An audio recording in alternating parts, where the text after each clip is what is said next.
guys, how are you? I hope you are fine. Viewers चाहते हैं कि मैं थोड़ा पार्ट हिंदी में भी एक्सप्लेन करूं कि Tishani Doshi associated with a program students on ice and the head of the program was Geoff Green. Geoff Green जो कैनेडियन थे वो इसके हेड थे। Antarctica you see in the globe that is the at the end of the earth. उन्होंने शायद इसीलिए कहा है कि ये बिल्कुल दुनिया से अलग है, आइसोलेटेड है, विंडीएस्ट है, बहुत हवाएं चलती हैं और कोल्डेस्ट प्लेस है। आज के एंटार्क्टिका को जानने के लिए हिस्ट्री को भी जाने। Earlier Antarctica was not so small, there was a huge continent named Gondwana. Gondwana continent का नाम था। 650 million years ago there was a huge continent there that was called Gondwana. At that time there was warm climate and rich flora and fauna. हरियाली थी, greenery थी, पेड़ पौधे सभी थे। Huge animals are found there, dinosaur, mammoth and woolly rhino.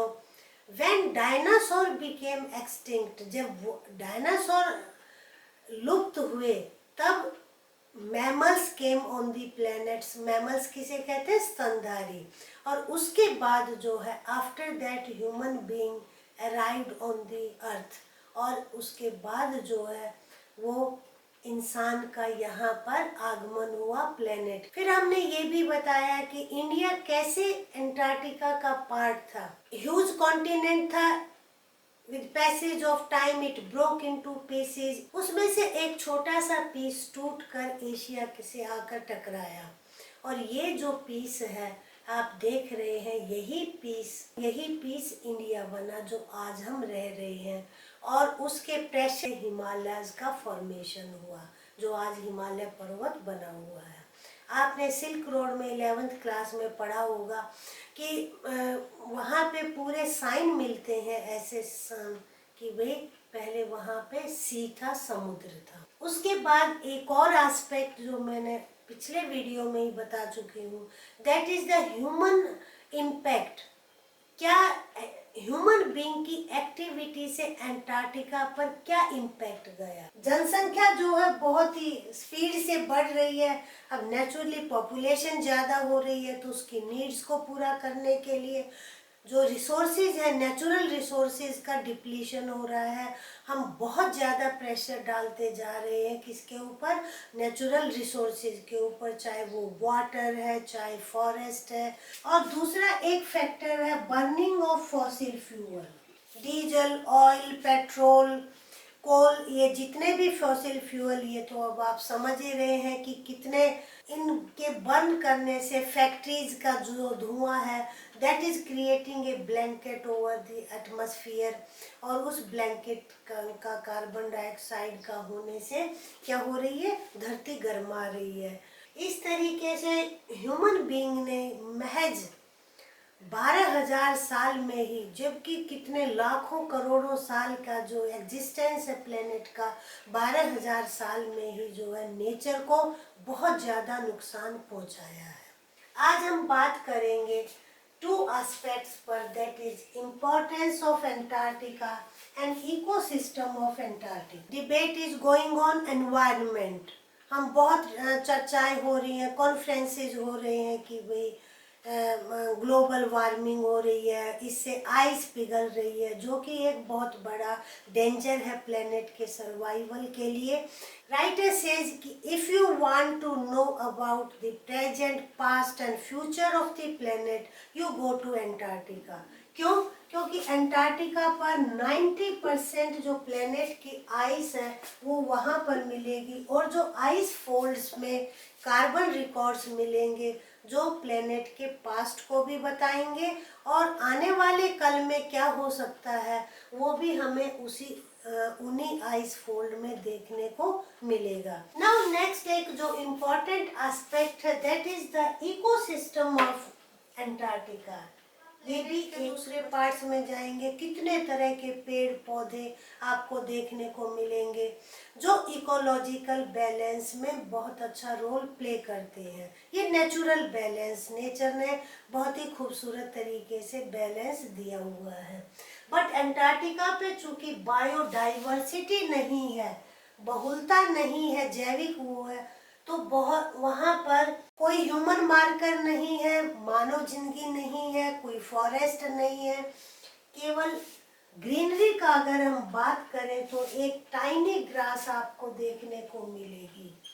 और इस grass का नाम, जो आप ये ग्रास देख रहे हैं, इसका नाम फाइटोप्लैंक्टन है। ये ग्रास ही सनलाइट की हेल्प से ऑक्सीजन क्रिएट करती है और उसी ऑक्सीजन की वजह से जो है मरीन लाइफ, यानी जितने भी जीव जंतु वहाँ पर हैं, चाहे वो मिजिज हैं, मॉस्किटोज हैं, वेल्स, पेंगुइन, सील्स, जो भी हमें वहाँ पर मिलते हैं, वो इसी ऑक्सीजन पर जो है वो जिंदा रहते हैं। किसका? Created by phytoplankton. If grass dies, life on Antarctica will be affected. और वो सभी जो क्रीचर्स हैं वो डेंजर में आ जाएंगे। ग्रास को बचाना बहुत ज़रूरी है। यहाँ पे राइटर ने एक बहुत ही सुंदर बात कही है, it can be short question, it can be long question. Take care of small things and the big things will fall into place. कि अगर हम छोटी छोटी बातों का ध्यान रखें तो बड़े इशू अपने आप सॉल्व हो जाएंगे।